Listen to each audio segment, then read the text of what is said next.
अस्सलाम वालेकुम। आज हम दानाई और हिकमत के बारे में जानेंगे कि दोनों में क्या फ़र्क है। दानाई से मुराद अक्ल, अक्लमंदी, होशियारी, बुजुर्गी और बड़ाई है। सादा अल्फाज में हिकमत तजर्बात और मुशाहिदात से हासिल शुदा मालूमात और उनसे पैदा होने वाली समझ-बूझ और दुरुस्त फैसला करने की अहलियत को कहा जाता है। आम तौर पर ज़हानत, दानाई और हिकमत में बाल बराबर फ़र्क होता है जिसका लिहाज नहीं किया जाता। आइए गौर करें कि ये फ़र्क क्या है।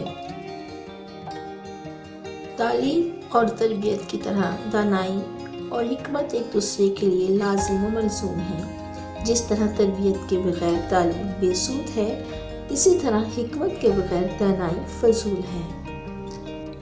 ज़हानत इल्म के हसूल की तरफ ले जाती है, जबकि हिकमत हकीकत की तलाश में इंसान को गामज़न रखती है।